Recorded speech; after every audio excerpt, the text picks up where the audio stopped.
क्या कहना।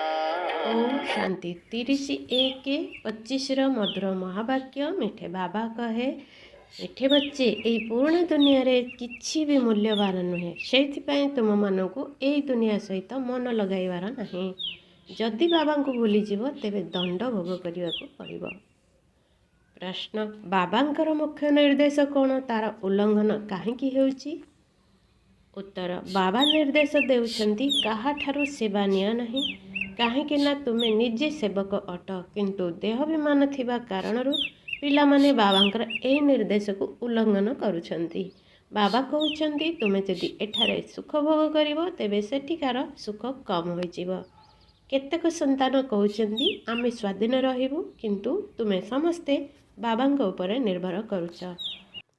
गीत, दिल का सहारा टूट न जाए। ओम शांति। शिव भगवान उवाच निजर शालिग्राम मानक प्रति। शिव और शालिग्राम मानक तो सब मनुष्य जानिछंती, उभय निराकार। एवं कृष्ण भगवान तो कही परिबा नहीं, भगवान तो केवल जणे। तेरे शिव भगवान उवाच कहा प्रति? आत्मिक संतान मानक प्रति। बाबा बुझाउछंती पिला मानकर एबे केवल बाबांक सहित संपर्क रही, कहीं ना पतित पावन ज्ञानर सागर स्वर्गर वर्षा शिव बाबा ही देइथांती। तेणु स्मरण मध्य तांको ही करबाको हेबो। ब्रह्मा हेउछंती तांकर भाग्यशाली रथ। रथ द्वारा ही बाबा संपत्ति देउछंती। ब्रह्मा संपत्ति देउनाहांती, से तो संपत्ति नेउछंती। तेणु पिला मानकु निजको आत्मा निश्चय करी बाबा को मने पकाइबाको हेबो। जदि रथर कौन सी असुविधा है अथवा कारण अकारण पिला मानकु मुरली न मिलला, तेबे पिला मानकर समस्त ध्यान शिव बाबा आड़कू जाइए। से तो केवल रोगरे पड़े ना, पिला मानकु तो एभली ज्ञान मिली जहाँकि से माने मध्य बुझाई पारिबे। प्रदर्शन रे पिला माने केते बुझाउछंती, ज्ञान तो पिला मानक पाखरे अछि ना। प्रत्येकଙ୍କ बुद्धि रे चित्रर ज्ञान भरी रहिछि। तेणु पिला मानकु केबे अटकीबाकू पड़िबो नाही। धरिनिय पोस्ट आसीबा बंद होइजिवो, स्ट्राइक होइजिवो, तेबे पुणी कौन करिवो? ज्ञान तो पिला मानक पाखरे अछि। बुझाइबाकू हेबो जे सत्य युग थिला, एबे तो कଳି युग पुराणा दुनिया। गीतार मध्य कहउछंती पुराणा दुनिया रे कौनसी कथार मूल्य नाही। तेणु एथिरे मन लगाइबा उचित नुहे, नचे दंड मिलिबो। बाबांकु मने पकाइले दंड भोग कटिजिवो। एपरी न हो बाबांग ठारो जोग तुटिजिव, पुणी दंड भोग करी पुराणा दुनिया को चलीजिव। एपरी तो ढेर चली जाउछंती जो माने बाबा को मने पकाउ नाहंती। पुराणा दुनिया रे मन लागिगला, एही समय बहुत खराब अटे। जदि कहा सहित मन लागिव तेबे दंड बहुत मिलिव। पिला मानकर ज्ञान शुणिबा उचित। एबे भक्ति मार्गर गीता मध्य शुणिबा उचित नुहे। तुमे संगम युगरे अछ। ज्ञानर सागर बाबांग द्वारा तुमको संगम युगरे ही ज्ञान मिलुछि। दुनिया रे कहीं जानी नांती जे ज्ञानर सागर केवल बाबा जणे।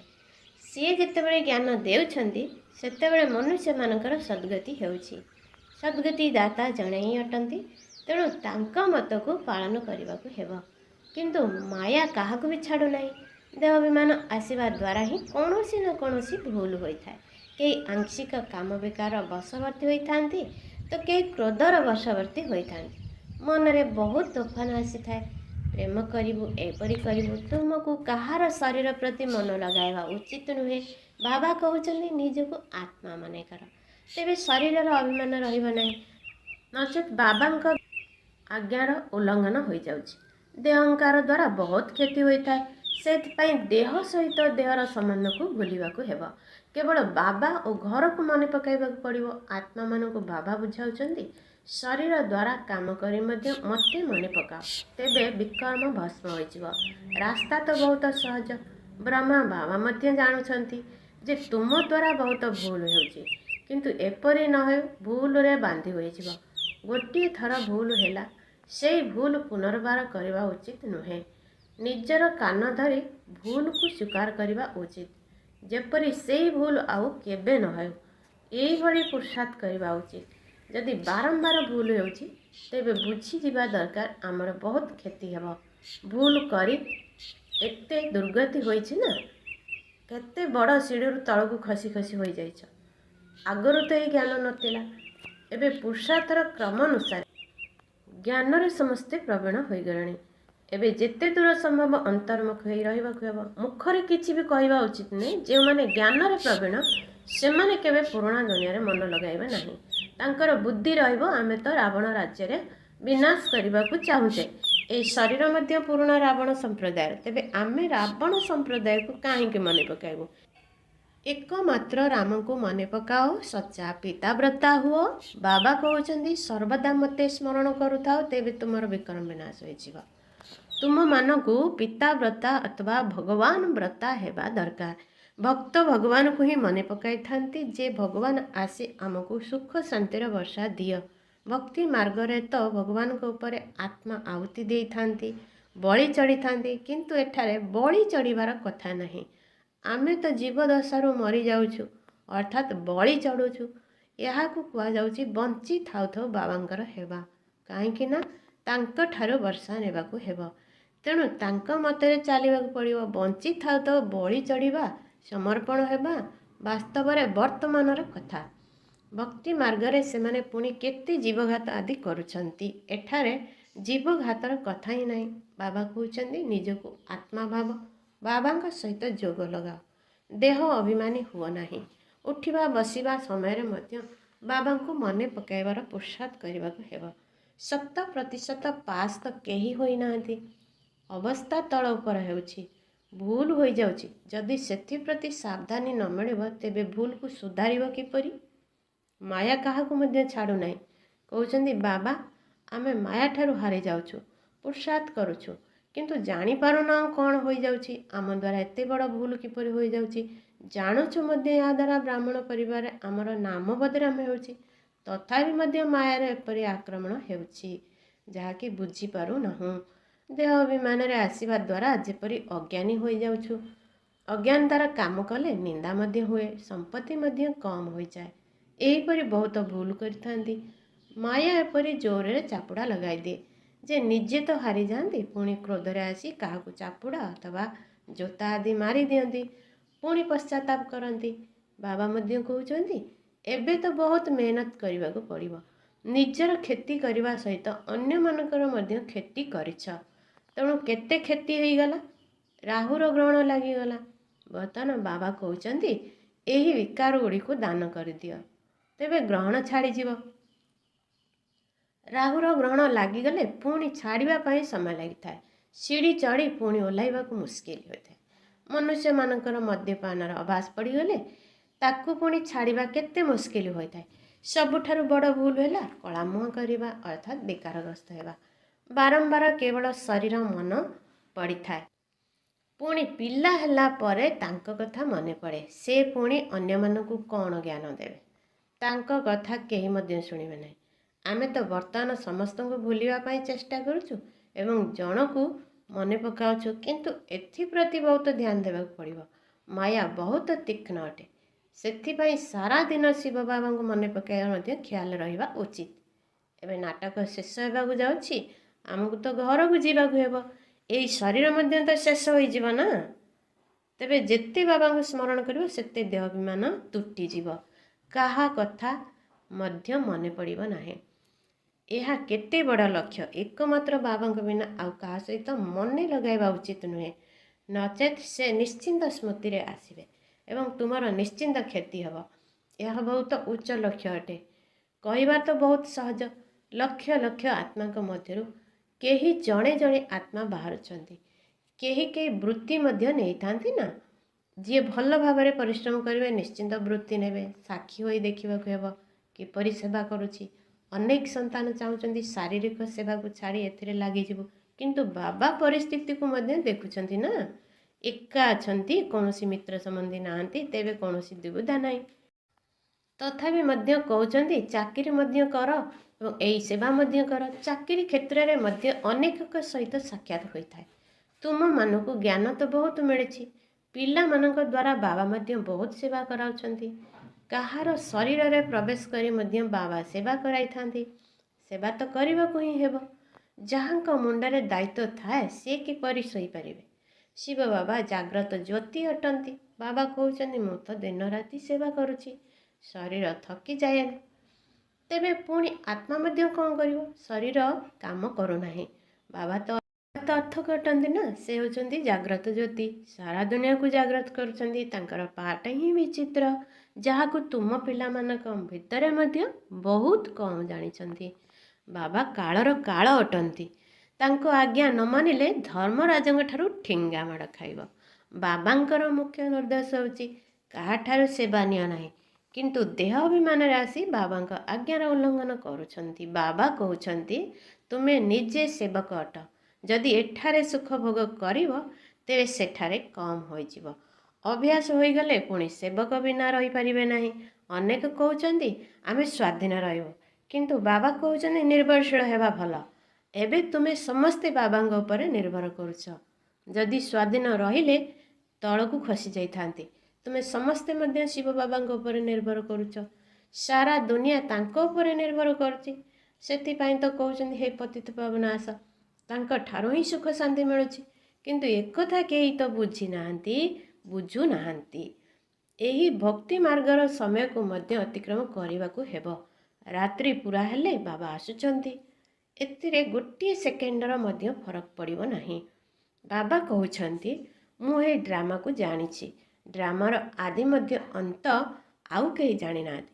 ସତ୍ୟ ଯୁଗରୁ ଆରମ୍ଭ କରି ଏହି ଜ୍ଞାନ ପ୍ରାୟତଃ ଲୋପ ହୋଇଯାଇଛି। ଏବେ ତୁମେ ରଚୟିତା ଏବଂ ରଚନାର ଆଦି ମଧ୍ୟ ଅନ୍ତକୁ ଜାଣୁଛ। ଏହାକୁ ହିଁ ଜ୍ଞାନ କୁହାଯାଉଛି। ବାକି ସବୁ ହେଉଛି ଭକ୍ତି। ବାବାଙ୍କୁ ଜ୍ଞାନର ସାଗର କୁହାଯାଉଛି। ଏବେ ଆମକୁ ସେହି ଜ୍ଞାନ ମିଳୁଛି। ତେଣୁ ପିଲାମାନଙ୍କ ଭିତରେ ବହୁତ ଆଗ୍ରହ ରହିବା ଉଚିତ।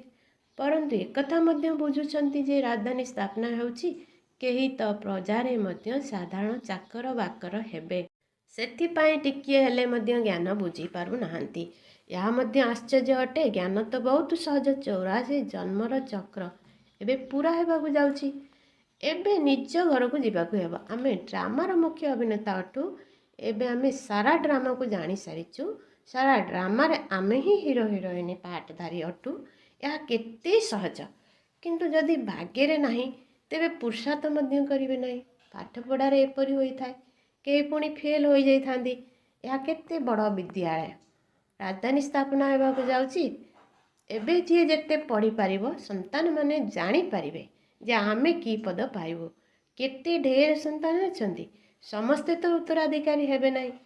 ପବିତ୍ର ରହିବା ବଡ଼ ମୁସ୍କିଲ। ବାବା କେତେ ସହଜ କରି ବୁଝାଉଛନ୍ତି। ଏବେ ନାଟକ ପୁରା ହେବାକୁ ଯାଉଛି। ତେଣୁ ବାବାଙ୍କ ସ୍ମୃତିରେ ରହି ସତ ପ୍ରଧାନ ହୋଇ ସତ ପ୍ରଧାନ ଦୁନିଆର ମାଲିକ ହେବାକୁ ପଡ଼ିବ। ସେଥିପାଇଁ ଯେତେ ଦୂର ସମ୍ଭବ ଯୋଗଯୁକ୍ତ ହୋଇ ରହିବାକୁ ପଡ଼ିବ। କିନ୍ତୁ ଭାଗ୍ୟରେ ନଥିଲେ ବାବାଙ୍କ ବଦଳରେ ଅନ୍ୟମାନଙ୍କୁ ମନେ ପକାଉଛନ୍ତି। ଅନ୍ୟ ସହିତ ମନ ଲଗାଇବା ଦ୍ୱାରା ପୁଣି ବହୁତ କାନ୍ଦିବାକୁ ପଡ଼ିଥାଏ। ବାବା କହୁଛନ୍ତି ଏହି ପୁରୁଣା ଦୁନିଆରେ ମନ ଲଗାଅ ନାହିଁ, ଏସବୁ ତ ବିନାଶ ହୋଇଯିବ। ଏକଥା ଆଉ କେହି ଜାଣିନାହାନ୍ତି। ସେମାନେ ଭାବୁଛନ୍ତି କଳିଯୁଗ ଆହୁରି ବହୁତ ସମୟ ଚାଲିବ। ଅଜ୍ଞାନତା ରୂପୀ ଘୋର ନିଦ୍ରାରେ ଶୋଇ ରହିଛନ୍ତି। ତୁମର ଏହି ପ୍ରଦର୍ଶନୀ ପ୍ରଜା ତିଆରି କରିବା ପାଇଁ ବିହଙ୍ଗ ମାର୍ଗର ସେବାର ସାଧନ ଅଟେ। କେହି ରାଜା ରାଣୀ ମଧ୍ୟ ବାହାରି ପାରନ୍ତି। ଏପରି ଅନେକ ଅଛନ୍ତି ଯିଏକି ସେବା ପ୍ରତି ଭଲ ସଉକ ରଖିଥାନ୍ତି। ପୁଣି କେହି ଗରିବ, କେହି ସାହୁକାର ମଧ୍ୟ ଅଛନ୍ତି, ଯେଉଁମାନେ ଅନ୍ୟମାନଙ୍କୁ ନିଜ ସଦୃଶ କରୁଛନ୍ତି। ତାର ଫାଇଦା ମଧ୍ୟ ତାଙ୍କୁ ମିଳୁଛି ନା। ଅନ୍ଧମାନଙ୍କର ଲାଠି ହେବାକୁ ପଡ଼ିବ। କେବଳ ଏହି କଥା କହିବାକୁ ହେବ ଯେ ବାବା ଏବଂ ବର୍ଷାକୁ ମନେ ପକାଅ। ବିନାଶ ସମ୍ମୁଖରେ ଦଣ୍ଡାୟମାନ। ଯେତେବେଳେ ବିନାଶର ସମୟ ନିକଟତର ହେବାର ଦେଖିବେ ତେବେ ତୁମର କଥା ଶୁଣିବେ। ତୁମର ସେବା ମଧ୍ୟ ବୃଦ୍ଧି ହୋଇ ଚାଲିବ। ବୁଝିଯିବେ ବାସ୍ତବରେ ଏହା ତ ଠିକ୍ କଥା। ତୁମେ ଚିତ୍କାର ତ କରି ଚାଲିଛ ଯେ ବିନାଶ ହୋଇଯିବ। ତୁମର ପ୍ରଦର୍ଶନୀ ମେଳାର ସେବା ବୃଦ୍ଧି ହୋଇ ଚାଲିବ। ଚେଷ୍ଟା କରିବା ଉଚିତ ଯେ କୌଣସି ଭଲ ହଲ୍ ମିଳିଯାଉ। ଭଡ଼ା ଦେବା ନିମନ୍ତେ ଆମେ ପ୍ରସ୍ତୁତ ଅଛୁ। କୁହ ତୁମର ଆହୁରି ସୁନାମ ହେବ। ଏପରି ଅନେକଙ୍କ ପାଖରେ ହଲ୍ ରହିଛି। ପୁରୁଷାର୍ଥ କରିଲେ ତୁମକୁ 3 ପାଦ ପୃଥ୍ୱୀ ମିଳିଯିବ। ଯେପର୍ଯ୍ୟନ୍ତ ତୁମେ ଛୋଟ ଛୋଟ ପ୍ରଦର୍ଶନୀ କର, ତୁମେ ଶିବ ଜୟନ୍ତୀ ପାଳନ କଲେ ମଧ୍ୟ ଚାରିଆଡ଼େ ପ୍ରଚାର ହେବ। ତୁମେ ଲେଖୁଛ ମଧ୍ୟ ଶିବ ଜୟନ୍ତୀ ଛୁଟି ଦିନ ଭାବେ ନିର୍ଦ୍ଧାର୍ଯ୍ୟ କର। ବାସ୍ତବରେ ଜଣଙ୍କର ହିଁ ଜନ୍ମଦିନ ପାଳନ କରିବା ଉଚିତ। ସେ ହିଁ ପତିତ ପାବନ ଅଟନ୍ତି। ବାସ୍ତବରେ ଏହି ତ୍ରିମୂର୍ତ୍ତି ଷ୍ଟାମ୍ପ ମଧ୍ୟ ଯଥାର୍ଥ ଅଟେ। ସତ୍ୟମେବ ଜୟତେ। ବର୍ତ୍ତମାନ ହେଉଛି ବିଜୟ ପ୍ରାପ୍ତ କରିବାର ସମୟ। ତେବେ ବୁଝାଇବା ବ୍ୟକ୍ତି ମଧ୍ୟ ଭଲ ହୋଇଥିବା ଦରକାର। ସବୁ ସେଣ୍ଟରର ଯେଉଁମାନେ ମୁଖ୍ୟ ସେମାନଙ୍କୁ ଧ୍ୟାନ ଦେବାକୁ ପଡ଼ିବ। ତୁମେ ନିଜର ଷ୍ଟାମ୍ପ ମଧ୍ୟ ତିଆରି କରିପାରିବ। ଏହା ହେଉଛି ତ୍ରିମୂର୍ତ୍ତି ଶିବ ଜୟନ୍ତୀ। କେବଳ ଶିବ ଜୟନ୍ତୀ କହିଲେ ବୁଝିପାରିବେ ନାହିଁ। ଏବେ କାର୍ଯ୍ୟତଃ ପିଲାମାନଙ୍କୁ ହିଁ କରିବାକୁ ପଡ଼ିବ। ଅନେକ ଆତ୍ମାଙ୍କର କଲ୍ୟାଣ ହେଲେ ତେବେ ଆଶୀର୍ବାଦ ମିଳିବ। ସେବାର ଆଶୀର୍ବାଦ ବହୁତ ମିଳିଥାଏ। ପ୍ରଦର୍ଶନୀ ଦ୍ୱାରା ତୁମେମାନେ ବହୁତ ସେବା କରିପାରିବ। ପ୍ରଜା ତ ତିଆରି ହେବ ନା।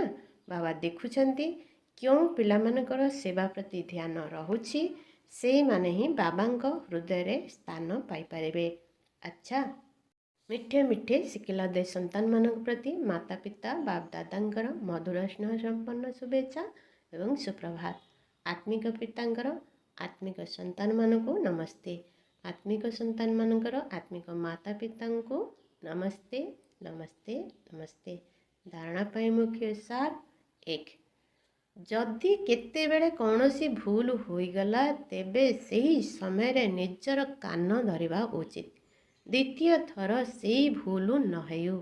କେବେ ହେଲେ ଦେହର ଅହଙ୍କାରରେ ଆସିବା ଉଚିତ ନୁହେଁ। ଜ୍ଞାନରେ ପ୍ରବୀଣ ଅର୍ଥାତ୍ ଦକ୍ଷ ହୋଇ ଅନ୍ତର୍ମୁଖୀ ହୋଇ ରହିବାକୁ ହେବ। 2.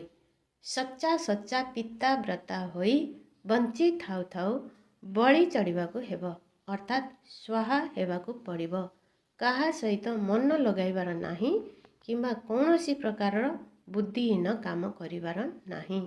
ବରଦାନ ଜୁଦାଇ ଅର୍ଥାତ୍ ବିଚ୍ଛେଦକୁ ସବୁଦିନ ପାଇଁ ବିଦାୟ ଦେଉଥିବା ସ୍ନେହୀ ସ୍ୱରୂପ ହୁଅ। ଯାହା ସ୍ନେହକୁ ପସନ୍ଦ ଅଟେ ତାହା ସ୍ନେହ କରୁଥିବା ଆତ୍ମାକୁ ମଧ୍ୟ ପସନ୍ଦ ହେବା ଦରକାର। ଏହା ହେଉଛି ସ୍ନେହର ସ୍ୱରୂପ। ଚାଲିବା ବୁଲିବା ଖାଇବା ପିଇବା ରହିବ ସବୁକିଛି ସ୍ନେହୀଙ୍କର ଦିଲ ପସନ୍ଦ ହେବା ଦରକାର। ସେଥିପାଇଁ ଯାହା ବି ସଂକଳ୍ପ ବା କର୍ମ କରୁଛ ପ୍ରଥମେ ବିଚାର କର ଯେ ଏହା ସ୍ନେହୀ ପିତାଙ୍କର ଦିଲ ପସନ୍ଦ ଅଟେ ତ। ଯଦି ଏଇଭଳି ସଚ୍ଚା ସ୍ନେହୀ ହୋଇଯିବ ତେବେ ନିରନ୍ତର ଯୋଗୀ ସହଜ ଯୋଗୀ ହୋଇଯିବ। ଯଦି ସ୍ନେହୀ ସ୍ୱରୂପକୁ ସମାନ ରୂପରେ ପରିବର୍ତ୍ତନ କରିଦେବ ତେବେ ଅମର ଭବର ବରଦାନ ମିଳିଯିବ ଏବଂ ଜୁଦାଇକୁ ସଦାକାଳ ପାଇଁ ବିଦାୟ ମିଳିଯିବ। ସ୍ଲୋଗାନ ସ୍ୱଭାବକୁ ସରଳ କର ଏବଂ ପୁରୁଷାର୍ଥ ପ୍ରତି ଧ୍ୟାନ ଦିଅ। ଓମ୍ ଶାନ୍ତି। हमने प्यार वो पाया जो दुनिया पा नहीं ଆଜି ମୋର ହିରୋ ତିନି ସମାନ। ମୁଁ ସଚ୍ଚା ତ୍ୟାଗୀ ଅଟେ। ମୁଁ କ୍ରୋଧ ମୁକ୍ତ ଆତ୍ମା ଅଟେ। ମୁଁ ଶିବ ଶକ୍ତି ଆତ୍ମା ଅଟେ।